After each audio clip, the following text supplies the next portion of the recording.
Buenas tardes, estimados participantes. Sean bienvenidos a una nueva sesión del Diplomado de Derecho Tributario. En esta oportunidad nos acompaña una vez más el doctor Alan Matos Barzola, quien es abogado tributarista, graduado por la Universidad Nacional Federico Villarreal. Es especialista en tributación empresarial y en normas internacionales de información financiera.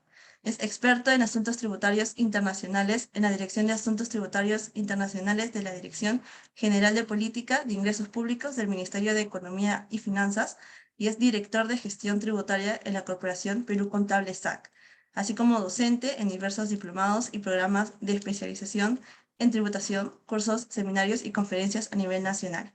Estimado doctor, le cedemos el uso de la palabra. Muchas gracias. Estimados amigos, ahí está justo con el agradecimiento, justo la presentación de Isabel. El día de hoy vamos a tocar este tema que es bastante interesante, que es el tema del procedimiento de cobranza coactivo. Para ello, obviamente, es necesario resaltar que obviamente hay diferentes tipos de contenidos que vamos a tener que abordar, pero sobre todo, donde se encuentra mayor desarrollo es en el tema de la práctica, porque miren, el desarrollo tributario involucra identificar aspectos que son neurálgicos, y es que existen dos partes. Por un lado está el contribuyente, que es el sujeto pasivo, que tiene la obligación de pagar los impuestos, los tributos, soportar las cargas que el Estado le imponga.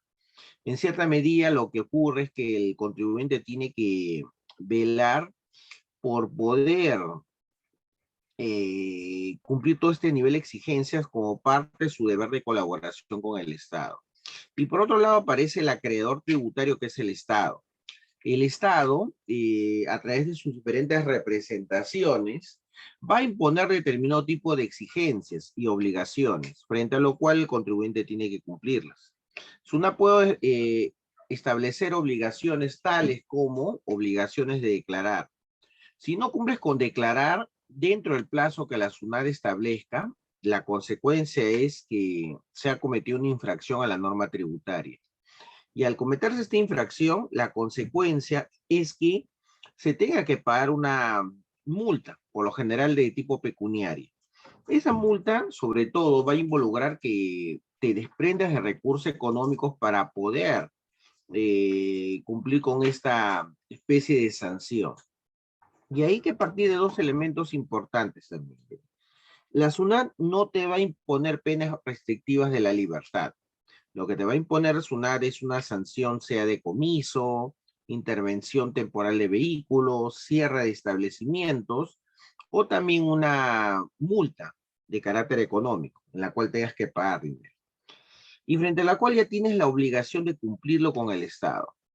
Salvo que el Estado estableciera alguna amnistía o alguna norma especial que habilite a ya no pagar esa obligación, el contribuyente está obligado a cumplir con el Estado. Y no porque obviamente sea de carácter constitucional su obligación, sino porque el Estado necesita los recursos. Y es por ello que el aparato constitucional le permite a que SUNAT implemente normas de rango de ley que le permitan ejecutar la cobranza correspondiente, sea del tributo o de la multa. Y esto es, por ejemplo, bastante importante porque muchos contribuyentes confunden este tema. Muchos contribuyentes dicen, pero si ya pagué la obligación sustancial, la multa, ¿para qué me van a cobrar? Lo que pasa es que la multa es una consecuencia de no haber cumplido con el deber oportunamente. Y en consecuencia de ello, el Estado te puede obligar a pagar esa multa. Es cierto que a la mayoría de contribuyentes no le gusta pagar ni el tributo ni la consecuencia. Y muchas veces se suelen generar dilataciones de los procesos y pagos. Sin embargo, el procedimiento de cobranza coactivo ha sido diseñado de tal forma que se pueda velar por el interés que tiene la SUNAT como entidad pública de ejercer la cobranza que corresponda, según lo que le permite el ordenamiento legal. Esto para evitar que de una manera etérea se dilaten los procedimientos o el cumplimiento de obligaciones y no se termine pagando lo que realmente corresponda. En ese contexto, obviamente, mucho se ha criticado en por algunas personas con poco conocimiento, que de repente hay unas personas que no pagan las obligaciones porque simplemente no quieren hacerlo y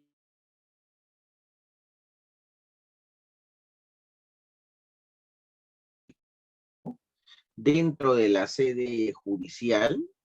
Y otra cosa, que existe una demora de parte de las diferentes representaciones del Estado. Normalmente cuando ocurre un problema,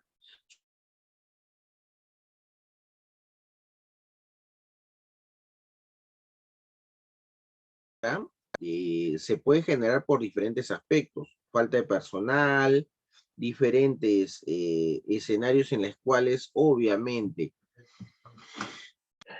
involucrarían obviamente tener en cuenta alguna previsión de carácter presupuestario, o porque simplemente el Estado no tiene los recursos para poder abastecerse y poder resolver en el plazo debido.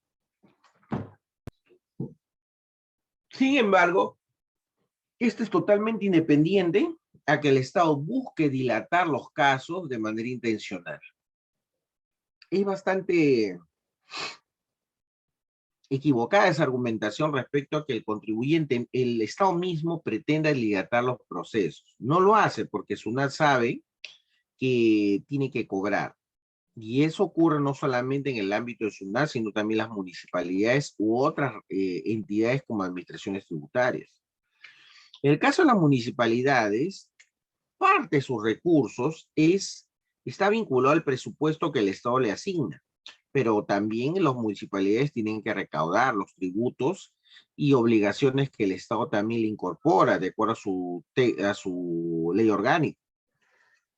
En ese contexto, la ley de procedimiento de cobranza coactiva o el procedimiento en general, la cobranza coactiva sirve como una herramienta legal que facilite que se puedan cumplir con ese nivel de exigencias. Ya no partimos obviamente de una idea de que el Estado deje de cobrar o se demora de cobrar porque no quería hacerlo, sino porque en realidad ha ocurrido algo que está fuera de su habitualidad o seguimiento normal de actividades. Y por otra parte, que es lo que queríamos resaltar, en el plano judicial, se supone que hay reglas, hay procedimientos, hay pautas, hay diferentes estadios en las cuales obviamente las partes pueden intervenir invocando sus derechos, y obviamente puede haber dilataciones por obviamente la consecuencia, la demora de la carga que tienen los juzgados a nivel nacional. Entonces esto muchas veces es percibido por muchas personas en que si tú no tienes dinero, vas a tener que sacar de donde sea dinero para pagar tu deuda, ante la municipalidad o ante SUNAT. Pero si tienes dinero para poder contratar una abogada, un abogado para poder litigar, esto te beneficiaría porque no pagas ahorita, de repente terminas pagando acá 7, 8 años, de repente acá 7, 8 años ni siquiera vives ya en el Perú. Y esa es una situación bastante controversial, porque se ha visto en diferentes escenarios. Sin embargo, cuando hablamos del tema tributario y no de una deuda general, va a ocurrir que el Estado tiene que asegurar el nivel de recaudatorio que ellos han proyectado. Muchas veces cuando se existe una proyección respecto del cumplimiento tributario, existe obviamente como consecuencia que se impongan proyecciones de parte del Ministerio de Economía y Finanzas. El Ministerio de Economía y Finanzas tiene diferentes proyecciones, dentro de los cuales está el marco macroeconómico multianual, dentro de los cuales no es la única proyección que tiene el Ministerio de Economía y Finanzas.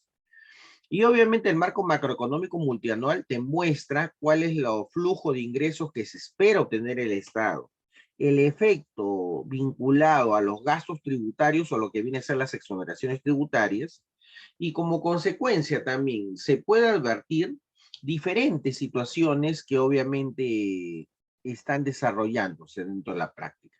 Es decir, el Estado obviamente impone diferentes tipos de contenidos, diferentes tipos de obligaciones que le van a permitir obviamente involucrar diferentes tipos de alcances. Por ejemplo, en la cobranza coactiva el Estado reclama que se pague los tributos, porque si no, no puede funcionar.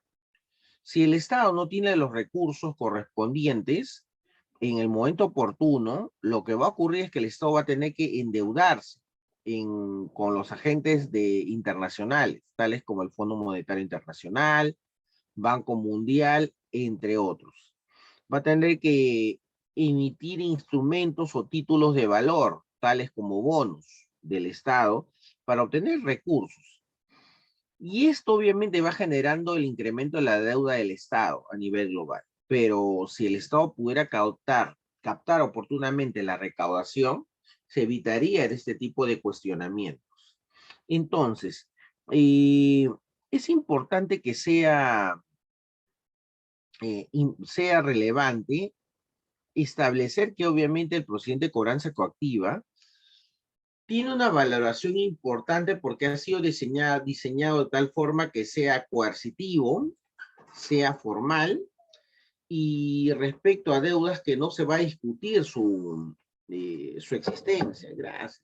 Sino en realidad lo que ocurre es que en realidad lo que ya la deuda ya previamente ha sido determinada y ya tiene carácter de firme, es decir, ya puede tener un marco de ejecutoriedad. En ese contexto, miren, es importante identificar, miren, lo siguiente, miren. Aquí ensayamos una definición de lo que es el procedimiento de cobranza coactiva. Y esto obviamente va de la mano con, obviamente, lo que nos señala la propia normativa legal. El portal del Estado peruano, o sea, el portal del Estado peruano es el que tiene en internet el terminal .gov.p. Nos permite identificar que este procedimiento le permite a SUNAT exigir el cumplimiento de las deudas tributarias que el contribuyente no ha podido pagar.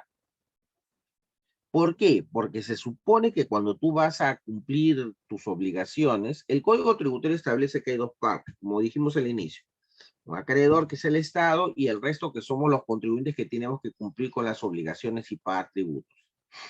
En ese contexto, se supone que la determinación de la obligación tributaria se puede dar de dos formas. Primero, por autodeterminación, que el contribuyente mismo hace su liquidación, presenta sus declaraciones, y una vez que está determinado la deuda, paga. Esa es la autodeterminación. Sin embargo, también esto puede ocurrir por heterodeterminación, es decir, en ese caso estamos hablando de la fiscalización, que puede ser concurrente, paralela, puede ser una fiscalización parcial, fiscalización definitiva. La SUNAT advierte que hay una incongruencia respecto a lo que tú has determinado y entonces te dice que tienes que pagar un diferencial de dinero. Ahí el contribuyente tiene dos opciones, o aceptar la fiscalización del SUNAT y lo que ellos han determinado, o discutirla y presentar sus recursos de reclamación. Si SUNAT no le hace caso, puedes ir en apelación al tribunal fiscal, y si el tribunal fiscal no prosperara tu apelación, puedes ir ante el Poder Judicial para buscar alcanzar justicia a tu pretensión. Mientras transcurre todo ese procedimiento, y ojo, cuando resuelva ahí el tribunal fiscal, la deuda ya tiene el carácter de ejecutorio, es decir, ya tiene el carácter de firme en materia administrativa. Y por lo tanto se podría exigir la cobranza coactiva, la cobranza de la deuda coactivamente. Obviamente, tú tienes ahí que tomar una decisión. Si tú vas a demandar el caso ante el Poder Judicial, puedes pedir una medida cautelar ante el juez para que no te embargues una.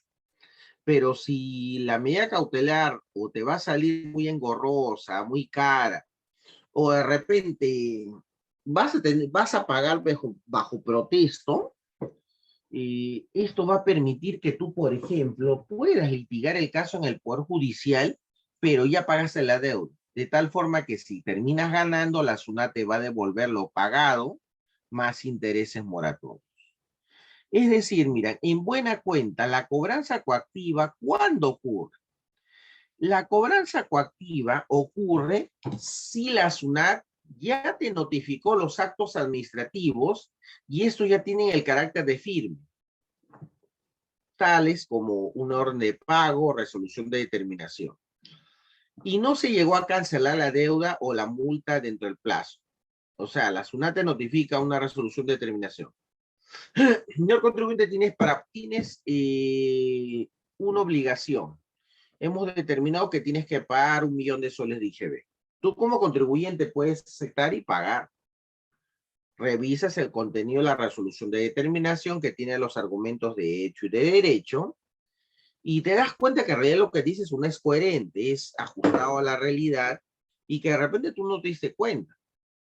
Puede ser porque no te diste cuenta o puede ser que el área contable, la asesoría tributaria que tú tenías externa, intencionalmente quisieron engañar al Estado, pero la SUNAT se dio cuenta.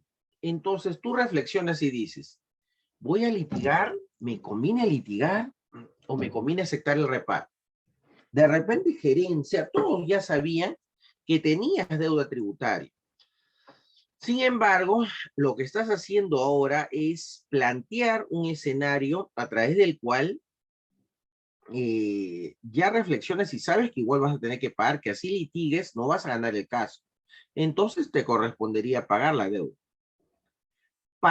¿Por qué? Porque para eso existe un plazo para reclamar la deuda o apelarla inclusive. Si no lo haces, quiere decir que tú ya consentiste todo lo que SUNAT ha manifestado en su resolución de determinación. Y entonces ya tendrías que pagarla. Ahora, también puede ser cierto que de repente tú dices, no importa, voy a pagar, pero igual voy a reclamar, voy a apelar o voy a demandar el caso ante el Poder Judicial. Porque sabes que tiene fundamento, pero que obviamente el Estado sí te va a obligar a que por lo menos pagues la deuda. Entonces, ahí viene también el cuestionamiento de la calle. Si el empresario es pequeño y tiene una deuda con SUNAT, la SUNAT le va a hacer una determinación, le va a decir, señor contribuyente, tienes que pagar. Mira, no has bancarizado. No es que, señor, yo no he bancarizado porque, bueno, me dijeron que pague en efectivo y yo tenía el efectivo y lo pagué. Pero, señor, la norma de bancarización impone que a partir de 2.000 soles es obligatorio bancarizar ahora a partir de ahora, abril del 2022. Si tú eres un pequeño empresario que tienes contabilidad en soles, es lógico que tienes que pagar todas las obligaciones que superen 2.000 soles con medios de pago.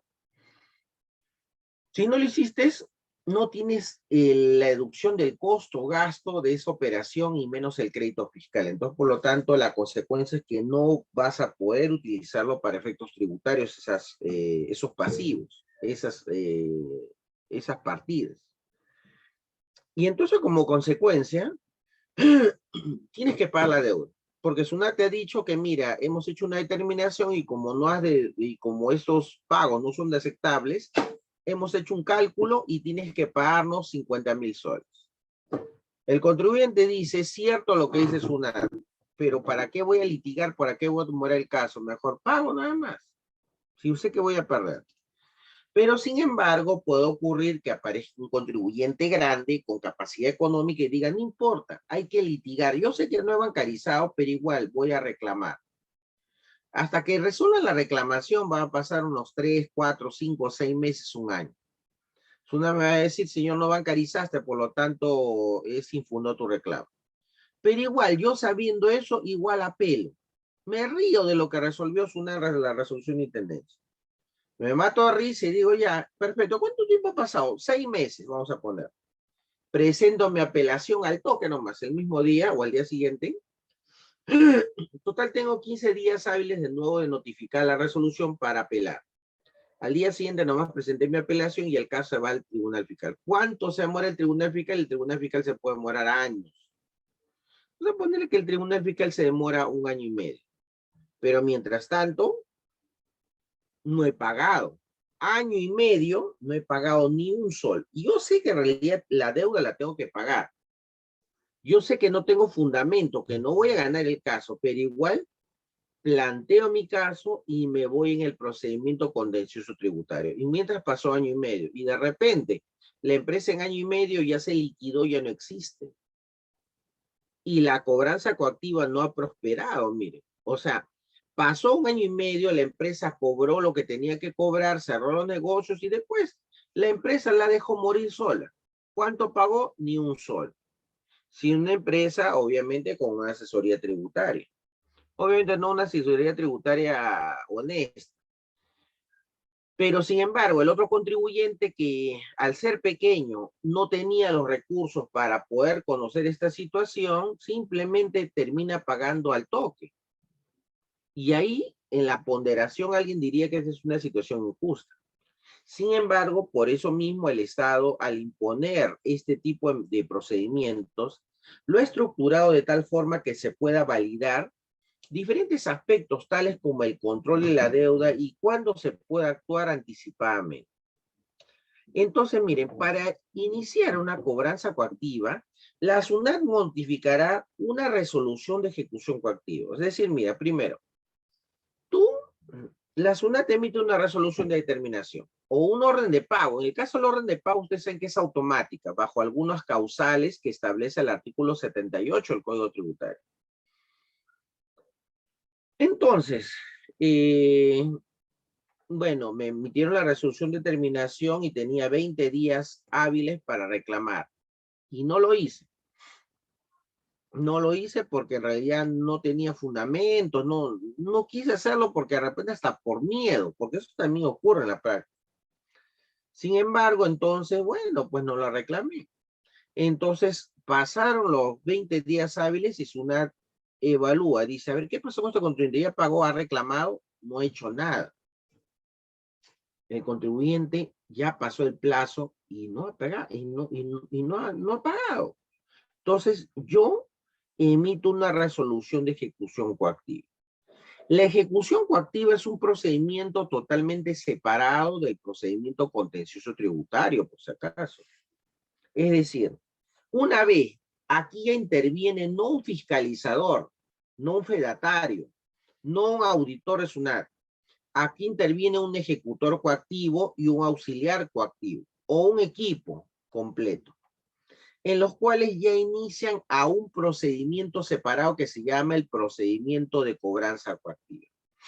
SUNAT le notifica entonces al contribuyente esta resolución o la REC, resolución de ejecución coactiva, y le notifica no necesariamente en el buzón de la, bueno, no le notifica necesariamente en la del domicilio fiscal, sino en el buzón de electrónico de la clave SOL. Y la resolución de ejecución coactiva es clásica. Le va a decir, señor contribuyente, hay un procedimiento de ejecución coactiva que se inicia respecto a tal periodo y te damos el plazo de 7 días hábiles para pagar la deuda correspondiente. Si en 7 días hábiles no pagas, bueno, entonces yo voy a evaluar en qué medida puedo actuar coactivamente. Es decir, te puedo embargar, puedo intervenir en registros públicos, incautar bienes. Eso quedará a mi libre criterio del ejecutor coactivo. El ejecutor coactivo lo que quiere es que hacer es asegurar la cobranza. Entonces, si vence este plazo de 7 días hábiles y el contribuyente no cumplió con pagar o fraccionar esta deuda, el funcionario a cargo de la cobranza, que es el ejecutor coactivo, que no puede ser cualquier persona, mire, para ser ejecutor coactivo tienes que sí ser funcionario de SUNAT, funcionario de la Administración Tributaria. O sea, no hay concursos públicos en la cual tú postules para ser ejecutor coactivo. Los concursos son internos. O sea, SUNAT entre sus funcionarios hace un concurso interno y dice, ¿quién quiere ser ejecutor coactivo? Y entonces el ejecutor coactivo puede intervenir en ese caso. Ah, miren, Almudena nos dice, ¿por qué la REC no es reclamable o apelable? Porque así está estructurada de acuerdo al Código Tributario. Eso no es... pero miren, hay que identificar un tema. El procedimiento de ejecución coactiva se inicia con una resolución de ejecución coactiva, pero tú puedes apelar el procedimiento si es que ante la vía judicial, pero no apelarlo propiamente dicho, sino cuando hay un vicio respecto al procedimiento, que el procedimiento no se inició correctamente. Entonces, es importante advertir, por ejemplo, que lo que hace SUNAT para iniciar la cobranza coactiva es que la deuda ya sea firme. La SUNAT de frente, aunque sí en algunos casos sí actuó mal, la SUNAT espera y dice, ya el contribuyente va a pagar, no va a pagar la deuda, va a fraccionar o no lo hace. Y le da un tiempo prudencial. Si el contribuyente no paga, por eso le dice, mira, te doy 7 días hábiles para que pagues la deuda. Si no lo hace, SUNAT no se lanza de frente a embargar las cuentas bancarias. SUNAT lo que dice es, vamos a verle qué tipo de contribuyente es el que estamos analizando. Y va a ver, si es un principal contribuyente, tiene cuenta de tracciones, tiene cuenta de bancos, entonces es más fácil a SUNAT intervenir ello. Puede ser que el contribuyente no quiere pagar nunca. Entonces SUNAT dice, a ver, si no tiene cuenta de bancos, procederemos al embargo correspondiente. Hay que evitar que él mismo canibalice su patrimonio. Entonces, obviamente el funcionario de SUNAT puede registrar la deuda en centrales de riesgo y ordenar medidas de embargo, por ejemplo, emitiendo una resolución coactiva. En consecuencia de ello, entonces,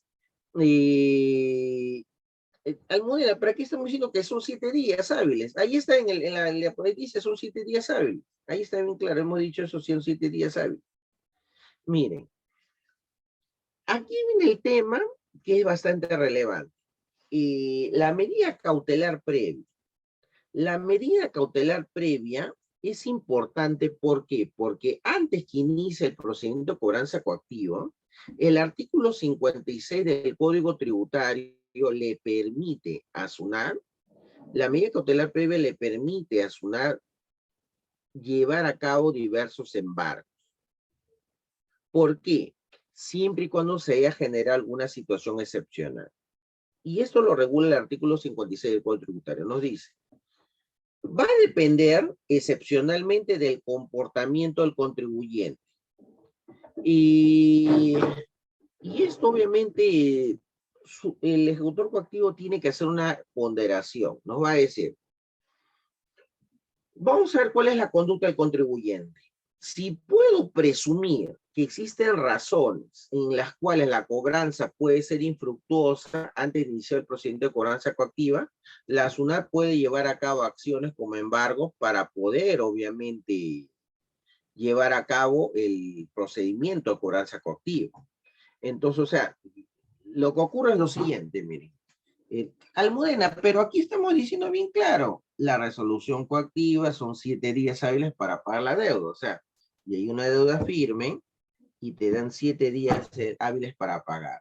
Si el contribuyente no paga los 7 días, dependerá de SUNAT si el mismo día, al día siguiente te ordena embargar o te da otro tipo de, o hace otro tipo de situación, por ejemplo. Eso es lo que dice, es lo que estamos señalando en la diapositiva anterior. Son 7 días, eso lo hemos dicho hace rato, que son 7 días hábiles. Entonces, miren, pero antes de iniciar antes que SUNAT notifique siquiera la resolución de ejecución coactiva, nos dice el artículo 56 que SUNAT puede ejecutar una medida cautelar previa y en la cual va a depender la conducta del contribuyente.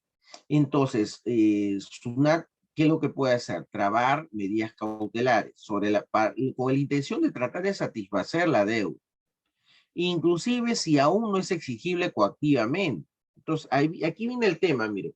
Se supone que hay una exigibilidad de la deuda, pero la deuda aún así no sea exigible, SUNAT puede decir, embárgala anticipadamente. Entonces, para que SUNAT actúe de esa manera, tendría que incurrirse en diversos supuestos que regula el artículo 56. Por ejemplo, si SUNAT se da cuenta que el contribuyente presenta declaraciones, cartas, documentos falsos, falsificados o adulterados que reduzcan total o parcialmente la base imponible, entonces esa es una conducta que podría orillar a SUNAT a que emitan una medida cautelar previa o un embargo antes que se inicie toda la ejecución coactiva. O sea, si SUNAT ve que tú a propósito presentas una declaración falsa, una declaración jurada, SUNAT te puede decir, mira, es una declaración falsa, por lo tanto, eh, ordeno que le embarguen previamente. Eso va a depender del carácter discrecional del ejecutor coactivo, de su experiencia. También puede ordenar un embargo previo cuando se oculten total o parcialmente activos, rentas, gastos, eh, renta, o sea, tú ocultas, por ejemplo, operaciones. Mira, nosotros estamos viéndonos que el contribuyente tiene un local en la zona, por ejemplo, de Miraflores en Ica y no lo ha declarado, entonces yo como ejecutor coactivo digo, mira, este contribuyente está declarando operaciones en la zona de Guadalupe en Ica, en la zona de Subtanjaya, Ica, pero no me declaró los locales que tiene en la zona de Miraflores en Ica. Entonces, me está ocultando patrimonio, me está ocultando operaciones, me está ocultando gastos, me está ocultando activos. Entonces, a mí eso me faculta para que yo pueda intervenir, obviamente, y ordenar un embargo cautelar previo. Ahora, puede ocurrir también que se realicen o ordenen o se consientan la realización de actos fraudulentos, sea en la contabilidad, llevar contabilidad paralela, o en los estados contables, en la información, en los soportes magnéticos, en los, bueno, que existan obviamente alteraciones en la información de respaldo. Entonces, esto va a generar que obviamente se genere este tipo de situación. Se genere y obviamente se puede ordenar un embargo previo. De igual manera, también puede ocurrir que SUNAT advierte, entre otros supuestos, porque son varios que regula el artículo 56, que también ocurra cualquier artificio, engaño o medio fraudulento para dejarla de pagar la deuda tributaria. En ese contexto, obviamente lo que va a ocurrir es que cuando ocurre esta situación, el auditor, bueno, no, el ejecutor coactivo va a ponderar y va a decir, oye, mira, el contribuyente está haciendo actos contrarios a la buena fe empresarial, contrarios al lineamiento normal que debería tener un contribuyente. De repente está dando de baja, suspendido actividades un momentito, entonces a mí ya me lleva a la convicción de que efectivamente podemos ordenar un embargo previo. O inclusive si el contribuyente pasa como no ha habido, entonces también ordena un embargo previo para asegurar el dinero. O que existe una demostrada conducta de incumplimiento de compromisos de pago. O sea, SUNAT de repente pidió fraccionamiento, le dieron el fraccionamiento, pero SUNAT solamente pidió fraccionamiento, pero nunca pagó una cuota. Y respecto a otro tributo, también pidió otro fraccionamiento, tributo periodo, y tampoco no pagó el fraccionamiento. Entonces, esa conducta ya hace que la SUNAT pueda dudar de tu comportamiento como contribuyente. O que de repente SUNAT se entere que has transferido activos con el propósito de dejar de pagar la deuda tributaria. O no están inscritos ante SUNAT, es evidente, en ese caso lo que quiere SUNAT es asegurar la recaudación. Es decir, la medida cautelar previa sobre todo está diseñada de tal forma de que se puede establecer una forma de asegurar que se cumpla con el pago de la deuda.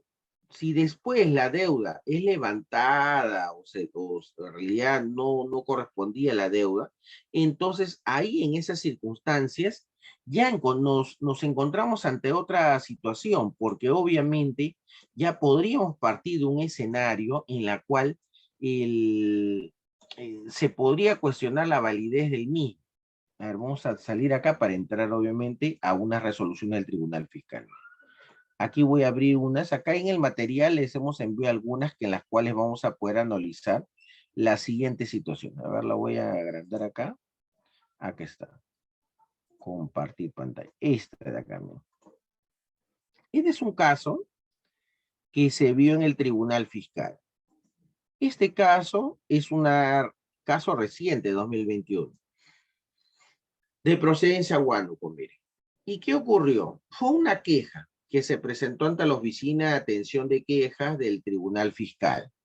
Eh, obviamente interviene, obviamente, el contribuyente y le dice, señores, mira, voy a interponer, mire, me he dado cuenta que SUNAT emitió una medida cautelar previa en forma de retención mediante una resolución coactiva, que es indebida porque nos están diciendo que obviamente he generado un acto fraudulento que podría generar en infructuosa el cobro de la deuda. Y esto vulnera el marco de la resolución de SUNAT que reglamente el tema de la cobranza coactiva. Esta resolución 216-2004 SUNAT. Entonces, la SUNAT informó al Tribunal Fiscal que hubo una medida cautelar previa. ¿Por qué? Porque había una determinación sobre el IGB de los periodos enero-octubre de 2018 y que está contenido en diversas resoluciones de determinación de multa. Y considero que configura el supuesto del inciso E del artículo 56 del Código Tributario, en el cual advertía que hay situaciones que podrían devenir en infructuosa el cobro de la deuda tributaria. ¿Y eso por qué? Porque el contribuyente no había exhibido o presentado los libros, registros y documentos que sustenten la contabilidad o que se encuentren relacionados a hechos susceptibles de generar obligaciones tributarias que han sido requeridos en forma expresa por la SUNAT. Entonces, el incumplimiento, se supone que si hay una obligación del contribuyente, de declarar, de presentar libros, y no lo ha hecho, entonces eso le lleva a la situación que el contribuyente es incumplido. Por eso, la moraleja, ¿cuál es? El contribuyente tiene la obligación de cubrir elementos mínimos para poder, obviamente, garantizar que es un contribuyente responsable y que no va a haber problema en una eventual cobranza de la deuda. Y eso es lo que le dice, muestra el Tribunal Fiscal. El Tribunal Fiscal dice, mira, nosotros identificamos una conducta que es lo que señala SUNAT. Nuestra jurisprudencia, dice el Tribunal Fiscal, advierte que esa es una medida cautelar previa que es de carácter excepcional. ¿Y el objetivo cuál es? Asegurar el cobro de la deuda. Perfecto. Entonces, hemos examinado que efectivamente no se exhibió documentación tales como libros contables. Entonces, ha quedado claro que la SUNAT deja constancia que venció el plazo para exhibir y presentar el libro diario en formato simplificado y no lo hizo. Si no lo pudo hacer, entonces se encuentra acreditado que efectivamente ocurrió esa situación. Y bajo ese escenario queda claro que sí es válido la medida cautelar previa. Por lo tanto, señala que efectivamente esta queja es infundada. Es decir, sí existe una obligatoriedad por parte del contribuyente de no incurrir en este tipo de conducta. Ah, miren, en el chat hay una pregunta, miren, nos dice Almudena, nos dice, si un contribuyente puede pedirme una nueva medida cautelar al juez o solo SUNAT puede medir. Lo que pasa es que no hay que confundir, no estamos hablando ahorita del juez, estamos hablando solamente del procedimiento coactivo que regula SUNAT, por si acaso. O sea, que regula el Código Tributario a favor de la administración tributaria. Ahora, ¿el contribuyente puede pedir una medida cautelar al juez para que no le embargue? Claro, la medida cautelar se presenta fuera del proceso o dentro del proceso y el contribuyente puede acudir al Poder Judicial y decirle al juez, señor, pido por favor que no me embargue. Si todavía no está el procedimiento judicial, tendría que ser una medida cautelar fuera del proceso. Y eso el contribuyente lo puede pedir. Ahora, otra cosa es que el juez le dé la razón. El juez le va a decir, ¿y por qué has pedido esa medida cautelar previa? Eso dependerá cuál es la fundamentación que uno desarrolla. Miren lo que nos dice adicionalmente. Supongamos, si el contribuyente le embarga la cuenta, no puede pagar a sus trabajadores. En este caso, podría pedir una medida cautelar al juez. Les comento que justo ese caso que comentó Almudena ocurrió. ¿Saben quién lo tuvo? Lo tuvo la empresa Topitop.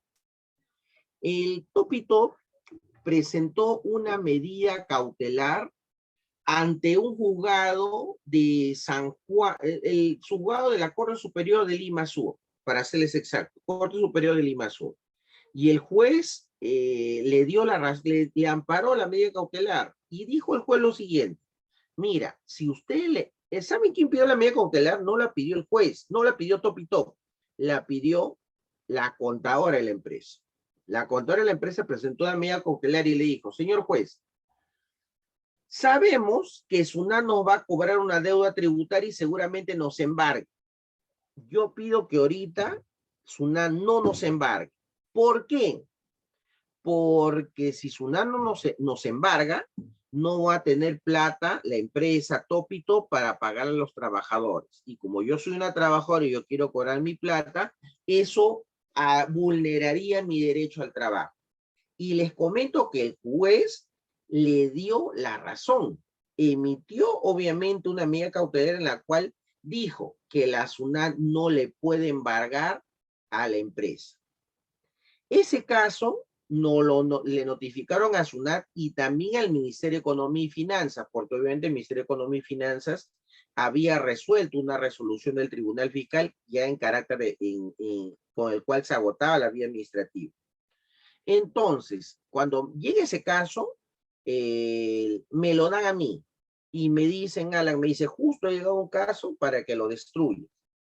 Ya, ¿qué tengo que hacer? Tienes que destruir este juez. Te pide informe uso de la palabra, pero no podemos perder este caso. Ya, perfecto. Entonces, ¿nosotros qué presentamos? Una oposición. Presento una oposición contra la medida cautelar, diciéndole, señor, un momentito, acá hay una deuda que se ha generado como consecuencia de ¿qué? De que el contribuyente se acogió indebidamente al drawback. Y como se acogió indebidamente al drawback, la consecuencia es que tenga que pagar una multa. ¿De quién es responsabilidad? De la empresa. Por lo tanto, la empresa tiene que hacer frente a este tipo de exigencias. El argumento que se vulnera el derecho al trabajo en ningún momento acudir al procedimiento tributario vulnera el derecho al trabajo. En todo caso, la empresa, si tuviera un problema de liquidez, que pida un préstamo, ese es problema de ellos, no es problema del Estado. En todo caso, ellos, al haber acudido al procedimiento del drawback, no lo hicieron bien. Y eso no vulnera el derecho al trabajo, por lo tanto me opongo a la medida cautelar. Y adicionalmente presentamos una apelación ante la Sala Civil de la Corte Superior de Lima Sur. Y en la apelación le dijimos, señor juez superior, juez especializado, o sea, la sala especializada, señores, ustedes no pueden amparar eso. ¿Por qué? Porque es absurdo que alguien invoque el derecho al trabajo cuando el Estado aquí no está vulnerando el derecho al trabajo. Aquí le está cobrando una deuda, se va a cobrar una deuda tributaria que ni siquiera se le ha empezado a cobrar. Ni siquiera se le ha empezado a cobrar la deuda, ni siquiera se le ha embargado y el contribuyente dice que afecta el derecho al trabajo. En todo caso, la culpa es del contribuyente. Si ellos no tramitaron bien el drawback, es problema de la empresa, no es problema ni del Ministerio de Economía ni de SUNAT. Y les comento que el Poder Judicial nos dio la razón. Le volteamos el tema y obviamente con todo el odio del mundo, la SUNAT al día siguiente que nos dieron la razón, le embargó sin piedad todo el dinero. O sea, moraleja, puede ser que tuviera la razón el juez, pero SUNAT y el Ministerio de Economía pueden impugnar eso, porque ese argumento de que, ay no, si la empresa le embarga no tiene plata para pagar a los trabajadores, ya ha sido desechado. Ya hay jurisprudencia. Yo he hecho ese caso. Yo la apelé, yo le volteé el caso al juzgado.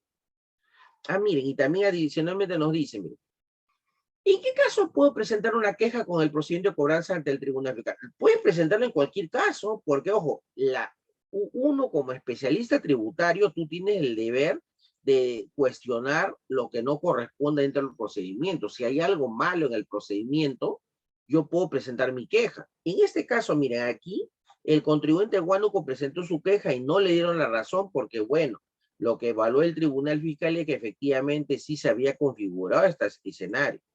Acá hay otro queja, mira, queja de Guarasme. Lo mismo también, el contribuyente presentó su queja y en su queja dijo en ese caso, es decir, contra la cobranza coactiva, claro, presenta la cobranza coactiva contra la queja. Igual, el contribuyente presentó su queja y le dijo, señores del Tribunal Fiscal, presento una queja porque SUNAT me ha embargado y me ha hecho una retención bancaria y me ha escrito un embargo en registros públicos contra mis vehículos. Y eso no es correcto, miren. Acá hay una fiscalización al IGB de enero a octubre de 2020. Miren, este caso, miren, es más, esta resolución del Tribunal Fiscal que le envió BioLawyer para que se lo pase a ustedes es la RTF 00102-Q-2022. O sea, de este año, 14 de enero de 2022. Le dicen, había una fiscalización de IGB 2020 y en la cual obviamente para que exista una medida cautelar previa tiene que configurar alguno de los supuestos del artículo 56. Entonces igual le dicen, no presentó la contabilidad. El tribunal fiscal dice, mira, oye, pero se supone que si el artículo 56 te dice que es una causal no presentar la información contable, entonces ya, pues la medida cautelar previa está bien presentada. Entonces, por eso que resuelven y dicen, mira, está bien notificado el requerimiento en tu buzón electrónico de clave SOL y tenías que presentar un archivo en PDF y no lo hiciste. Entonces, ¿de quién es la culpa? ¿De la SUNAT o del contribuyente? La culpa es del contribuyente por no haber presentado o no haber cumplido con sus obligaciones. Entonces, queda claro que el Estado tenía la obligación de interponer una medida cautelar previa para asegurarse la cobranza. Por lo tanto, declara infundada la queja. Entonces, aquí volvemos, miren, al material acá de ese archivo. Acá está. Y aquí vamos a agrandarlo. Sí, se puede ver, ¿no? Ah, no, acá está. Ya. ¿Qué ocurre con la cobranza coactiva? La cobranza coactiva, miren, el procedimiento. Las acciones de cobranza, ¿en qué se sustentan? Las acciones de cobranza coactiva se sustentan en la facultad de recaudación que tiene SUNAT. Y eso está regulado en el artículo 55 del Código Tributario. Nos dice, quien tiene que cobrar la deuda es SUNAT. El Código Tributario nos dice, la facultad de SUNAT es recaudar tributos. Por lo tanto, recaudar es cobrar la plata. Entonces, la cobranza coactiva de las deudas tributarias es una facultad de SUNAT. ¿Y se ejerce a través de quién? Del ejecutor coactivo. O sea, por un lado el fiscalizador, el auditor va a hacer su determinación. Y después el señor pague, pero quien va a ejecutar la cobranza, quien va a efectuar la facultad de poder cobrar o hacer los actos para que se pueda alcanzar esa cobranza es el ejecutor coactivo. Que para ser ejecutor activo no puede ser cualquier persona, tiene que haber estudiado contabilidad, derecho, administración, por ejemplo. Si tú has estudiado ciencias del arte y de repente estás trabajando en SUNAT, no puedes ser ejecutor coactivo porque nada tiene que ver tu formación profesional con el tema tributario. Puede ser que hayas estudiado, aprendido, pero tiene que ser de la profesión, o sea, ser abogado, para ser para ser ejecutor o activo sí tienes que ser abogado, para ser ejecutor o activo sí puedes ser bachiller en contabilidad o otro tipo de labores adicionales. Eso lo regula el Código Tributario y el reglamento del procedimiento de ejecución coactiva. Entonces, el procedimiento de cobranza coactiva, el ejecutor dirige, pero tiene colaboradores que son los auxiliares coactivos, que se entiende que tienen mínimo grado de bachiller, pero obviamente cuando postulan, todos ya son más que bachiller, ya son titulados por lo general. Entonces, hay un aspecto relevante, miren, el Código Tributario regula el procedimiento de cobranza coactiva en sus artículos a partir del 114 hasta el 123. Y está regulado por la resolución de SUNAT 216-2004 SUNAT, en la cual establece diferentes tipos de parámetros. Además, ojo, pero no solamente SUNAT es la única administración tributaria. También existe la ley del procedimiento de ejecución coactiva, que es la ley 26.979, que regula también la cobranza coactiva, pero en el caso de los gobiernos locales, municipales, y no es aplicable a la cobranza seguida por SUNAT. Es decir, si está referido a la cobranza coactiva a municipalidades, tendríamos que analizar la ley 26.979, pero en el caso SUNAT se aplica el Código Tributario para poder distinguir el marco de las normas. Ahora, el procedimiento de cobranza coactiva ante SUNAT es de carácter administrativo, no es judicial. El ejecutor coactivo no administra justicia, Tú no le puedes decir, señor ejecutor coactivo, la ley orgánica del Poder Judicial, la norma, un momentito, el ejecutor coactivo tiene un papel administrativo, por lo tanto, él solamente aplica el Código Tributario y su reglamento de cobranza coactiva, esta resolución de SUNAT. Eso lo hace el ejecutor coactivo, entonces. O sea, el ejecutor coactivo no tiene nada que ver con el Poder Judicial, no se va a confundir. El ejecutor coactivo no administra justicia, no le pueden decir, señor ejecutor coactivo, hay un perito, un momentito, a mí qué me importa el perito, yo soy un funcionario de la administración tributaria y aplico el Código Tributario y mi reglamento, nada más. Sin embargo, yo puedo apelar el procedimiento de cobranza coactiva. Solamente cuando se terminó el procedimiento de cobranza coactiva, el ejecutor podría interponer el recurso de apelación ante la Corte Superior en un plazo de 20 días hábiles de notificar la resolución que pone fin al procedimiento de cobranza coactiva. Es decir, yo tengo que esperar que salga una resolución de ejecución coactiva que expresamente me diga que se pone fin al procedimiento de cobranza coactiva. Solamente ahí ya puedo computar los 20 días hábiles de notificar la resolución que pone fin al procedimiento de cobranza coactiva. O sea, yo no puedo ir de frente a la Corte Superior y decir apelo, pero ¿contra qué estás apelando? O sea, normalmente cuando yo voy al Poder Judicial, el Poder Judicial me va a decir, mira, tú cuando vas a acudir al Poder Judicial tienes que cuestionar actos administrativos, normalmente, dependiendo del proceso. En este tipo de situaciones, cuando es un procedimiento de cobranza coactiva, te van a decir, pero tú has debido litigar eso en el ámbito administrativo. ¿Y cuál es el plazo para apelar? En lo que es ante la Corte Superior, 20 días hábiles de notificar la resolución que pone fin al procedimiento de cobranza coactiva.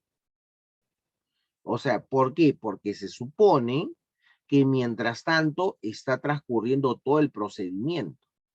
Ah, perfecto. Una vez que ya te notifican, ya se pone fin al procedimiento de cobranza coactiva, yo puedo apelar eso ante el Poder Judicial.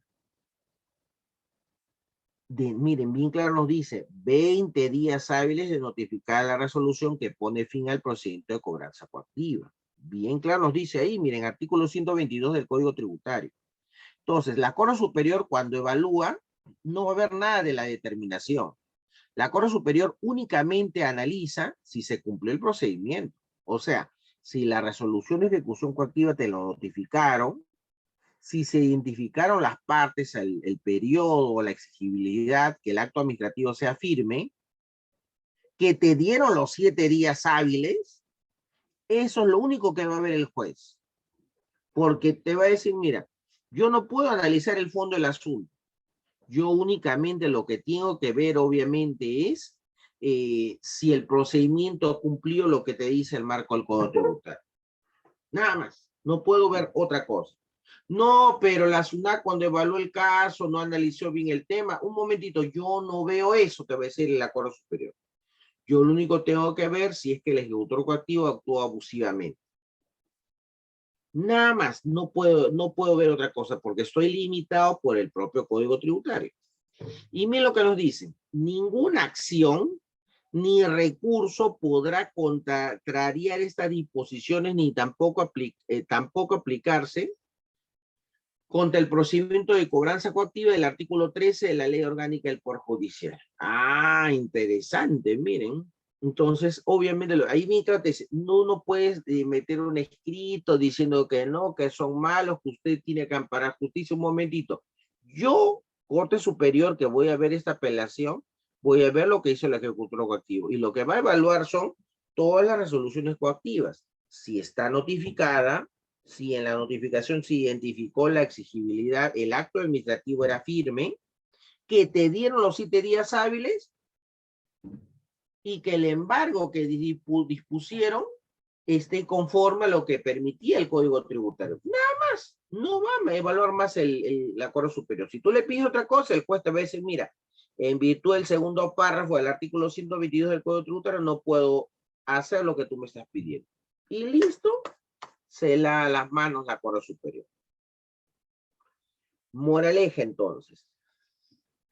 El procedimiento de cobranza coactiva es casi diseñado para los intereses de SUNAT. Y está diseñado justamente para que SUNAT pueda cobrar de esa forma, porque el Estado necesita recaudación. Entonces es importante considerar la jurisprudencia constitucional. Mire, el Tribunal Constitucional, en una sentencia del Pleno del 12 de diciembre de 2012, acá está el número de expediente y el enlace para que ustedes lo puedan descargar de completo, nos dice lo siguiente. Se ha evaluado que existe el derecho de la autotutela, es decir, toda administración pública o entidad de la administración pública puede autotutelarse. ¿Qué quiere decir? Hacer prevalecer y proteger, ¿qué cosa? Que las obligaciones sean exigibles. Si hay una obligación que es exigible, no es necesario que la entidad pública vaya al Poder Judicial para pedir que sea exigible, sino que cada entidad puede ejecutar la cobranza correspondiente. Si SUNAT es un ente recaudador y no le pagan, quien puede ejercer la autotutela es la SUNAT, no el Poder Judicial. O sea, el SUNAT no tiene que decirle, señor Poder Judicial, ayúdame a cobrar. No, la SUNAT misma puede cobrar. Y eso ya advierte que el procedimiento de cobranza coactiva en las deudas tributarias, que no sean gobiernos locales, obviamente, se está regulado en los artículos 114 al 123 del Código Tributario. Ahí está, miren, párrafo 7 de esa resolución del Pleno del Tribunal Constitucional nos dice, miren, en los artículos 114 hasta el 123 del Código Tributario, ahí está el procedimiento de ejecución coactiva. Entonces, léelo, ahí está todo el procedimiento. Dentro de las normas que contemplan las medidas cautelares de embargo, sobre todo, el ejecutor coactivo lo que tiene que buscar es garantizar el buen fin del procedimiento de cobranza coactiva. Es decir, el ejecutor coactivo no puede ser abusivo, le dice, pero sí tiene la obligación de asegurar la cobranza. Entonces, el ejecutor coactivo puede disponer de embargos en forma de intervención, en la recaudación, en depósito, en inscripción a registros públicos y retención de dinero. Eso está en el artículo 118 del Código Tributario. Y siempre que se dicten dentro del marco constitucional y respeto a los derechos fundamentales del contribuyente. Es decir, no puede ser abusivo la SUNAT. Si SUNAT te trae un embargo, tiene que ser un embargo proporcional al cobro de la deuda tributaria. Si la empresa debe 1 millón, el embargo tiene que ser máximo hasta 1 millón. No puedes embargarle todas sus cuentas corrientes, porque eso sería actuar abusivamente. No sería proporcional. Entonces, la jurisprudencia del Tribunal Constitucional sigue analizando el tema y nos dice, para las medidas cautelares y que estos puedan adaptarse a un procedimiento de ejecución coactiva, cabe presupar que hay presupuestos que mínimo se tienen que cumplir. Por ejemplo, el fumus boni iuris. ¿Qué cosa es? La apariencia del derecho invocado. O sea, si se interpone SUNAT lleva a cabo una medida cautelar, tiene que haber una apariencia del derecho, es decir, que hay una deuda. Hay una deuda tributaria y que es de conocimiento del contribuyente. Es decir, si el tema es que obviamente tiene que ser de contexto del contribuyente en ese caso. El contribuyente tiene que saber que existe una deuda y debe haber una apariencia de que existe una deuda tributaria. El peliculum in mora, que es el peligro en la demora, obviamente, en la cual obviamente se va a tener que evaluar, obviamente, que si por la demora del transcurso de todo el procedimiento, de repente no se puede asegurar la cobranza del mismo. Y que esto justificaría la medida cautelar. Y obviamente que tiene que ser proporcional. Yo no puedo permitir, y eso es lo que sí podría evaluar un juez, que si la empresa tiene dinero en el banco, pero la deuda es enorme, oye, pero tiene locales, tiene activos, entonces embargo registros públicos. ¿Para qué le vas a embargar su capital de trabajo si le puedes asegurar el embargo en registros públicos? La empresa tiene un montón de locales. Ya, pues, embarga los registros públicos. Si hay un embargo en registros públicos, entonces ya, pues, no le quita su capital de trabajo. Y eso es lo que pasa bastante con moneda corriente. Cuando SUNAT quiere SUNAT lo que quiere es recaudar y lo que quiere es dinero líquido. Entonces, para SUNAT más es fácil llamar al banco de crédito, sobre todo el banco de crédito. Mira. Yo no entiendo personalmente por qué la gente es tan hincha del banco de crédito, pero todo el mundo quiere tener su cuenta en el banco de crédito. Todo el mundo a nivel nacional. Y en segundo lugar tienen el Banco de la Nación, porque el Banco de la Nación está a nivel nacional. Pero miren, cuando SUNAT llama al banco de crédito, SUNAT le dice al banco de crédito, señores amigos del banco de crédito, embárgale a este contribuyente, y el banco de crédito te dice, ya, a ver, mándame un correíto o un WhatsApp nomás, mándame una foto. Y el banco de crédito a los 10 segundos o al minuto, listo, ya está embargado. El banco de crédito ni siquiera le pregunta más. SUNAT le dice, necesito que embargues ya. Aquí embargo a tal contribuyente, lo busca, listo, pum. 10 segundos se demoran en embargarle la cuenta. Otros bancos no tienen esa política. El banco de crédito, si por eso, o sea, si ustedes conocen un cliente que tiene sus cuentas en el banco de crédito, díganle que si obviamente está ahorita en estos problemas, que saque su plata del banco de crédito, porque el banco de crédito, apenas SUNAT le avisa, a los 10 segundos le embarga. Si quiere otros bancos, preguntan, le piden una resolución y lo evalúan todavía. Y es más, algunos bancos, o me contaron un colega, el banco le avisó, oye, la SUNAT me está diciendo que te embargue. Entonces el cliente el mismo día hizo, por lo menos sacó parte de su plata. Y obviamente SUNAT le embargó, pero una parte, no todo. El banco le dijo, no le puedo embargar todo. Está bien que sea mandato tuyo, pero un contribuyente es nuestro cliente. O sea, ¿por qué le voy a embargar todo? Embárgale una parte. Hasta eso hay. El banco de crédito no. El banco de crédito sin pena te embarga todo si la SUNAT le dice. Entonces,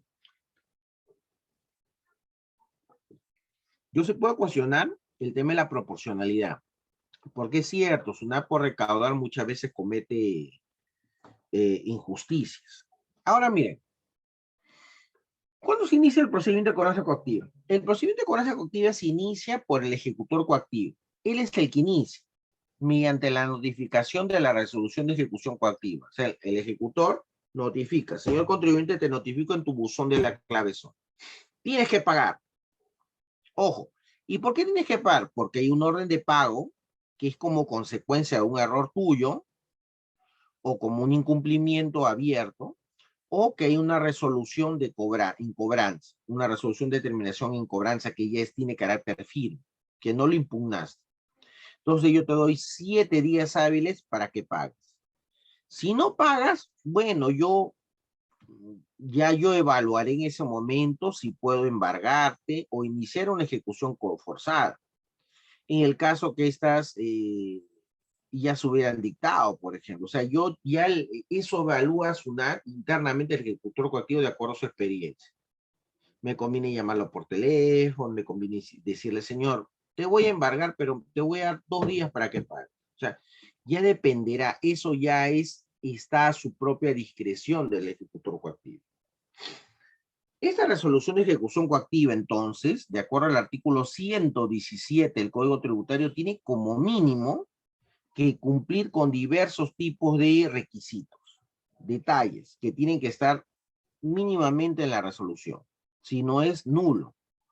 Pero es absurdo que la SUNAT no lo cumpla. SUNAT es antes, en la época del papel, de lo que es del papel escrito, SUNAT lo hacía, pero ahora ya no, pues todo es electrónico y mínimo tiene que cumplir eso. Si no, no pasa el filtro interno de SUNAT.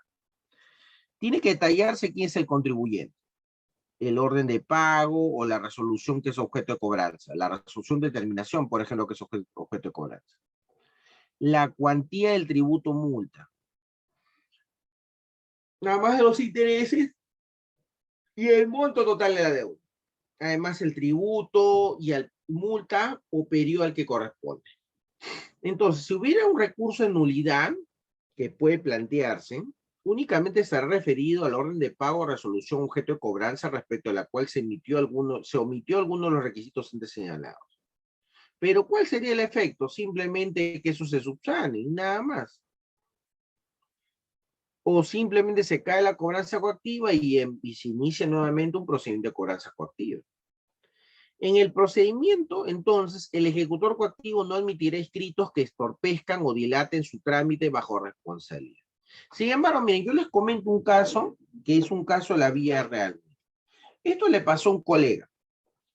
Resulta que el colega, bueno, un amigo, él presentó una reclamación ante SUNAT, no le dieron la razón, y él apeló ante el Tribunal Fiscal. Resulta que el Tribunal Fiscal resolvió, pero no le notificó la RTF. Sin embargo, el tribunal no le notificó la RTF, él esperando que resuelvan emitan la resolución del Tribunal Fiscal. Sin embargo, le llega una notificado a su buzón de la clave Sol una resolución de ejecución coactiva, dándole 7 días para pagar la deuda. Entonces él me llama y yo le digo, a ver, ¿qué ha pasado? Te han notificado la cobranza coactiva, pero mira, la cobranza coactiva te la han notificado, pero la resolución del Tribunal Fiscal no te la han notificado. Entonces lo que tienes que hacer es lo siguiente primero. Llama al Tribunal Fiscal y pregunta, manda un escrito, te voy a mandar un modelo, un escrito al Tribunal Fiscal para preguntarle al Tribunal Fiscal cuándo te notificaron la resolución. Después, un escrito al ejecutor o activo indicándole que dependiendo de la respuesta del Tribunal Fiscal que no te han notificado y por lo tanto no puedes ejecutar la cobranza si es que no te han notificado la resolución. Sería nulo.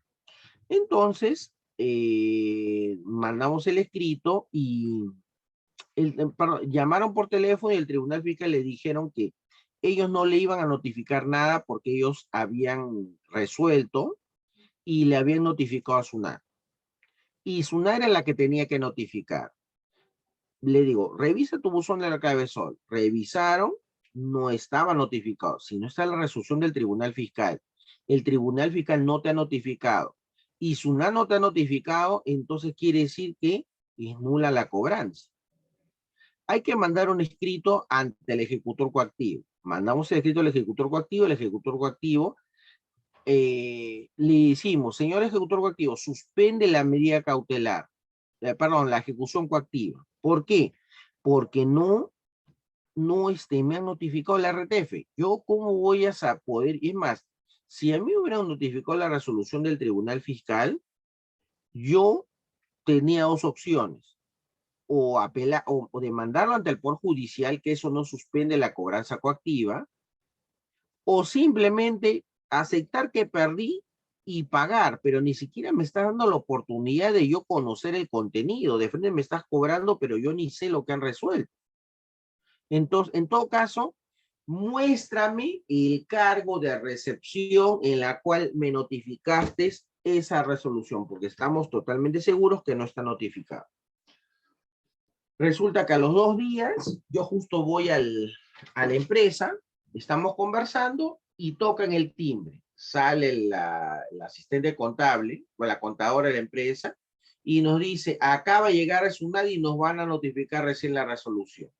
Ya ves, le digo, nunca te notificaron.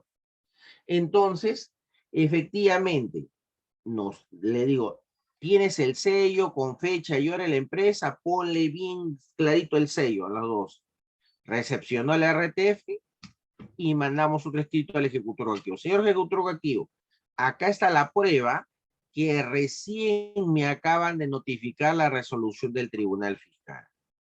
Si recién me acaban de notificar la resolución del Tribunal Fiscal, entonces, ¿por qué me vienes a emitir una cobranza coactiva si ni siquiera me has notificado la RTF? Ya me notificaste la cobranza coactiva, que me da 7 días, pero la resolución del Tribunal Fiscal me la han notificado al 4.º día. Al 4.º día hábil. No te puedo pagar si no me has dado los 7 días hábiles, porque sería nulo, bajo sanción de nulidad. Entonces, obviamente, ¿qué hizo el ejecutor activo? Suspendió la cobranza coactiva. Emitió una resolución diciéndonos, bueno, en vista de los escritos presentados por la empresa, suspendo el procedimiento de ejecución coactiva. Y nos ha dado como 2 meses. Obviamente nosotros hemos y interpuesto la demanda ante contencioso administrativa ante el Poder Judicial, pero por lo menos para la ejecución coactiva nos dio 2 meses todavía, porque obviamente sabían que ellos estaban en falta. Entonces ya no dijimos, bueno, al final la demanda contencioso tributaria administrativa no suspende la cobranza coactiva, pero bueno, ellos por lo menos han tenido condescendencia con nosotros para que no le hagas mucho roche, por eso mismo cae situación. Entonces, es importante advertir lo siguiente también. Excepto en el caso de la SUNAT, el ejecutado, o sea, el contribuyente, está obligado a pagar las costas y gastos en que la SUNAT hubiera incurrido en el procedimiento de cobranza coactiva, desde el momento de la notificación de la resolución de ejecución coactiva, salvo que la cobranza se hubiera iniciado indebidamente. Los pagos que se realicen durante el procedimiento deben imputarse en primer lugar a las costas y gastos y luego obviamente obviamente ya se imputarán obviamente conforme se establezca obviamente a la deuda. Ahora, teniendo como base el costo del proceso de cobranza que establezca la SUNAT y por economía procesal, no se van a iniciar acciones coactivas respecto de aquellas deudas que por su monto así lo consideren. O sea, si tú tienes una deuda con SUNAT chiquitita, no te van a de frente embargar, pues, pero eso dependerá del ejecutor coactivo. O sea, lo que te dice el Código Tributario es, mira, no seas abusivos, mira, si el contribuyente es una persona natural, generador renta cuarta, y la deuda no es tan grande, ¿para qué le vas a embargar? ¿Para qué le vas a embargar de frente si le estás afectando su economía? Sí, obviamente, puedes, obviamente, iniciar una cobranza coactiva por acumulación de deudas, pero eso ya dependerá del importe de la deuda. Si la deuda son 100 soles, 800 soles, ¿para qué le vas a embargar? No tiene pin ni cabeza. Ahora, si la deuda es media UIT, obviamente te van a querer embargar al toque, porque es recaudación. Si la deuda es pequeña, no le embargues ahorita, dale oportunidad para que pueda pagarte. De repente la persona genera ahorros y te termina pagando la deuda, porque en realidad el objetivo es cobrar, pero obviamente más eficiente es cobrar las deudas grandes a los principales contribuyentes nacionales. Y eso lo regula mismo el Código Tributario, como estamos pudiendo advertir. Entonces aquí encontramos esta RS, la 216-2004 SUNAT. Ingresamos ahí, por ejemplo. Mira, aquí le podemos dar clic. Ingresamos acá está. Esta es la resolución 216-2004 SUNAT, en la cual es el reglamento del procedimiento de cobranza coactiva. Y nos hace referencia, obviamente, al tema, tema de definiciones, el ámbito de aplicación. Mire, aquí nos señala facultad del ejecutor coactivo, que son las que hemos comentado. En síntesis, es asegurar la cobranza. El auxiliar coactivo, hacer los trámites, y van a coadyuvar, obviamente, a que se pueda ejecutar la cobranza coactiva. La resolución coactiva tiene que tener, obviamente, elementos mínimos, que es lo que hemos reseñado. Nos sale la notificación que se puede hacer a través del buzón de clave SOL, que es lo que debería ocurrir. Y obviamente que puede intervenir el ejecutor coactivo, cualquier ejecutor coactivo puede intervenir en el proceso. Los pagos, obviamente, según la imputación, pueden haber pagos parciales, liquidaciones, entre otros. Y nos habla seguidamente el reglamento de las medidas cautelares. Hace referencia a los embargos en forma de recaudación, información, administración de bienes, embargos con extracción de bienes, sin extracción de bienes, en forma de inscripción en registros públicos o en forma de retención, u otras medidas que puede estimar SUNAT conveniente. Entonces, nos habla obviamente de las medidas cautelares previas, en las cuales nos dice depende del comportamiento del contribuyente y se sustentará en alguna de las causales que señala el artículo 56. O cuando existen errores, circunstancias razonables que permiten presumir que la cobranza puede ser infructuosa. Miren, eso le pasó a una empresa de La Libertad. Esta empresa de La Libertad le fiscalizaron por operaciones no reales, por el IGB.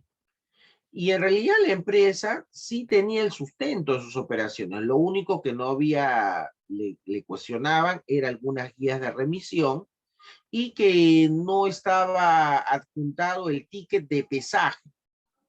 es una empresa minera que hace la extracción de carbón. Una empresa minera que hace la extracción de carbón y que obviamente el carbón cuando lo extraes de la cantera, tienes que pagar una tasa, un derecho que tienes que pagar, que es la tarifa de peaje. El peaje, no, tarifa de peaje no es es un pago que tienes que hacer directamente a la municipalidad. El problema era que ahí está, ticket de pesaje se llamaba. Ese ticket de pesaje no estaba su nombre por contrato, sino estaba el nombre del transportista, que era un tercero. SUNAT dijo que toda vez que el ticket de pesaje no estaba al nombre de la empresa y porque habían algunas incongruencias en unas dos guías de remisión, SUNAT dijo que esto puede generar que como son operaciones no reales, sea infructuosa la cobranza de la deuda. Y le embargó 3,5 millones de soles. La deuda era 5 millones, pero SUNAT le dijo, soy buena gente, no te voy a embargar 5 millones, te voy a embargar solamente 3,5 millones. Lo cual era absurdo, lo cual era abusivo, porque efectivamente no había, obviamente, ese tipo de situaciones, obviamente que para que se acredite como que hubiera sido infructuosa la cobranza. Lo que regula el reglamento es obviamente que eso ya inclusive queda mucho a discrecionalidad del ejecutor coactivo, sobre todo. Ahora, nos dice acá también, si la deuda no es exigible coactivamente, la medida cautelar se mantener durante un año, por ejemplo. Y otro tipo de condiciones. Ahora, si la deuda es exigible coactivamente, debe notificarse entre los 45 días hábiles de computados desde que fue trabada, y este término podrá ser prorrogado 20 días hábiles más si es que media causa justificada. Miren, o sea, si la deuda exigible es exigible coactivamente, y aquí viene también un tema. ¿Cuándo una deuda es exigible coactivamente? Cuando ya te notificaron la deuda y es firme en materia administrativa, es decir, ya se pasó el plazo para que pudieras tú reclamar. Pero si no transcurrió el plazo, ¿por qué te van a trabar la medida cautelar previa? En el caso de esta empresa, la deuda todavía no era exigible coactivamente. Y obviamente en ese caso, sí debieron de haberle notificado oportunamente la resolución. ¿Saben cuál fue el problema? Que cuando fue la empresa de La Libertad a reclamar la resolución, no, ni siquiera la habían emitido, lo cual era bastante incongruente. Este caso, inclusive les comento, que se presentó en queja ante el Ministerio de Economía y Finanzas y el Ministerio de Economía, perdón, se presentó la queja ante el Tribunal Fiscal y el Tribunal Fiscal no quiso, dijo que era infundada. Se presentó una apelación ante el Ministerio de Economía y Finanzas, y el Ministerio de Economía y Finanzas dijo, bueno, el artículo 56 lo permite, así que por lo tanto yo no voy a emitir mayor pronunciamiento. Lo cual fue bastante injusto en ese tipo de escenario. Obviamente nos habla seguidamente de la ejecución. Y también hay un tema importante que es la intervención excluyente de propiedad. La intervención excluyente de propiedad es un mecanismo que te permite al tercero afectado por el embargo intervenir en el proceso. Digamos, una empresa le traban una medida cautelar. La SUNAT le embarga uno de sus camiones, pero el camión no era de la empresa, el camión era alquilado. El arrendador, el propietario del camión, se presenta ante SUNAT y le dice, señores, yo soy el propietario del camión, no la empresa, y tú la has embargado, entonces yo presento mi escrito de intervención excluyente de propiedad. Y pido que salga del ámbito del embargo y me le entregue esa. Entonces SUNAT lo que le va a pedir obviamente al tercero que esté interviniendo el proceso, le va a decir, demuéstrame que eres el arrendador, que tienes el control del vehículo o eres el propietario. Si obviamente eso se demuestra vía documentaria, la SUNAT resuelve y declara fundada la intervención excluyente de propiedad y le entrega el bien embargado a su titular. No al contribuyente, sino al que ha acreditado el derecho invocado. Entonces, aquí seguidamente se señalan reglas generales para las medidas cautelares, que es lo que tiene que evaluar obviamente el ejecutor coactivo. Seguidamente nos hace referencia al embargo en forma de intervención, a la intervención en la información, embargo en forma de intervención en administración de bienes, el embargo en forma de depósito, y solamente son regulaciones generales administrativas, o el levantamiento del acta correspondiente, o el embargo en forma de inscripción, que es cuando se interviene en el caso de bienes muebles o inmuebles registrados. Obviamente nos dicen, obviamente, que ese embargo tiene que, hay una anotación, una inscripción a registros públicos. El objetivo es asegurar la cobranza. Y también hay un embargo en forma de retención, obviamente. Y posterior entrega de bienes, valores, fondos, cuentas corrientes, entre otros. Y resumen aquí seguidamente el mismo procedimiento. Nos hace referencia a los requerimientos de información al contribuyente también para poder evaluar este tipo de escenarios. Y el tema de la suspensión y conclusión del procedimiento también. Obviamente cuando interviene este tipo de escenarios, nos seguidamente desarrollan con mayor ámbito el tema de la intervención excluyente de propiedad. Y obviamente también cuando se produce la situación de tasación y de remate. Se supone que obviamente, si la SUNAT embargó bienes y la empresa no pide el levantamiento del embargo, sino de acepte y dice, bueno, la SUNAT ya me embargó, que se cobre ahí. Entonces la SUNAT no se queda con los bienes, la SUNAT lo que necesita es recaudar dinero. Entonces, ¿qué hace SUNAT? Lleva a cabo una tasación. Y en esa tasación, obviamente, tiene que haber un análisis. Obviamente va a haber bienes que no requieren tasación porque ya tienen indicadores dentro del mercado, tales como son el mercado de valores, por ejemplo, o bolsa de productos. Pero, sin embargo, también puede ocurrir una tasación convencional entre el ejecutor coactivo y el propio contribuyente, que suscribe un acto y con eso ya se da la tasación convencional. O también puede ser que sea necesario el auxilio de un perito, que obviamente a través de un informe de tasación debidamente sustentado, va a establecer cuál es el valor otorgado a los bienes, sean perecederos o que sean imperecederos. Perecederos obviamente que ellos son bienes que obviamente sufren deterioro sobre todo. En el caso, obviamente, de la observación de las tasaciones, también todo es compuesto de conocimiento al contribuyente para que él dé sus observaciones, porque sobre esa base se va a valorar los bienes que van a ser materia de tasación y posterior remate. Si obviamente ya está aprobado la tasación, entonces el ejecutor dice, bueno, ya sabemos el valor de los bienes, ordenamos el remate. Entonces, ahí se va a designar un encargado del remate. Y obviamente tiene que ser realizado no por la SUNAT, sino por un funcionario llamado martillero público. O también puede ser el ejecutor cuando el remate se realice por medio del sistema de postura a vía voz o por medio del sistema de oferta en sobrecerrado. O sea, ese es solamente los supuestos en los cuales puede intervenir el ejecutor. Si no, tiene que intervenir un martillero público. Te han embargado vehículos.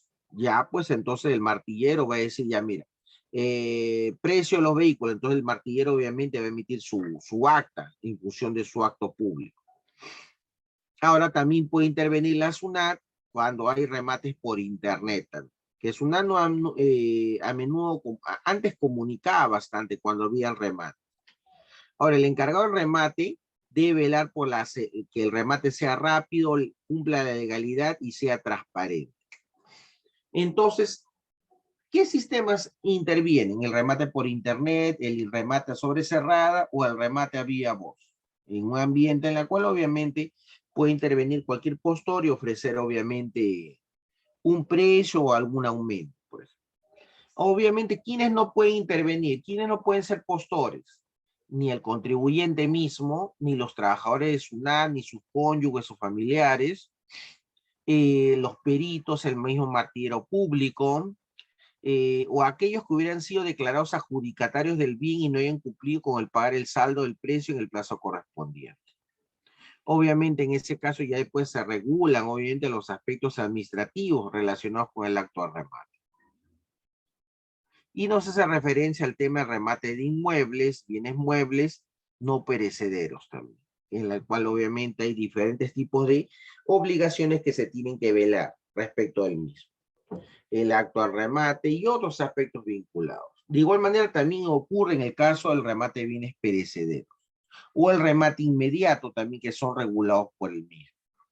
El remate por internet y sus condiciones especiales. Es decir, en este reglamento ya se advierte cómo la SUNAT tiene que pasar diferentes procesos para efectuar la cobranza del mismo al ladero.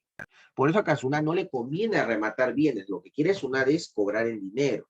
Por eso, si SUNAT dice, o le embargo los bienes, o le embargo la cuenta corriente, a SUNAT le conviene embargar la cuenta corriente, porque es así cuando cumplen más rápido su trabajo. En el caso del remate, de todo de la tasación y remate, hay una demora y el mismo auditor no ve el cumplimiento de sus objetivos, porque no aseguró la cobranza oportunamente.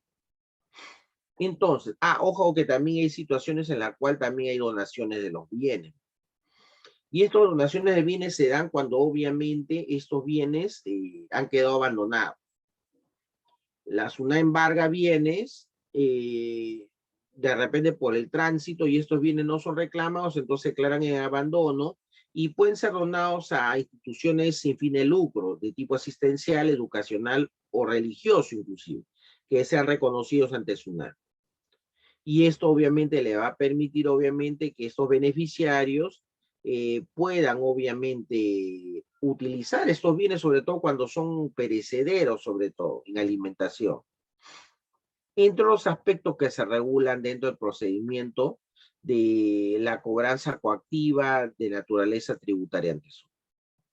En el caso de la municipalidad, como hemos reseñado también, aquí sí se aplica la ley del procedimiento de ejecución coactiva, que lo puedo descargar directamente en este enlace. Pero ojo, hay que considerar que el procedimiento de ejecución coactiva en el caso de las municipalidades fue modificado el 8 de diciembre de 2021 con vigencia a partir de 2022, con esta ley 31.370, la cual la podemos descargar acá, o en la edición del peruano de esta fecha, el 8 de diciembre. Y en la cual nos dice que, por ejemplo, con la sola presentación de la demanda de revisión judicial, se suspende automáticamente la tramitación del procedimiento de ejecución coactiva, únicamente en los casos de los actos administrativos que contengan obligaciones de dar hasta la emisión del correspondiente pronunciamiento del juez especializado en lo contencioso administrativo o del órgano jurisdiccional que haga sus veces.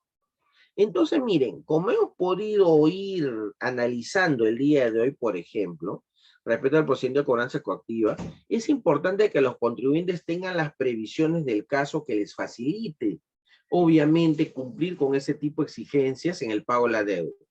Como hemos podido también indicar, prácticamente el procedimiento de cobranza coactiva busca asegurar el cobro de la deuda tributaria para el Estado para que cuente con los recursos suficientes para atender las necesidades del país. Y esto obviamente va a permitir que el contribuyente tenga que tener cuidado en este tipo de situaciones. Por eso, miren, yo quiero aprovechar en agradecerle a todo el equipo de B-Lawyer y obviamente a cada uno de ustedes que han podido participar en este diplomado en Derecho Tributario. Nuevamente quiero agradecerles por su tiempo y que pasen una bonita noche. Muchas gracias. Un abrazo para todos. Muchas gracias, estimado doctor. Gracias por su tiempo el día de hoy y esperamos seguir contando con usted en una siguiente oportunidad y que tenga una buena semana. De igual manera, gracias a todos. Gracias, doctor. Y bueno, agradecer a nuestros participantes por acompañarnos en este diplomado. Gracias por la confianza y sobre la certificación, el proceso será comunicado por el grupo de WhatsApp. Buenas noches.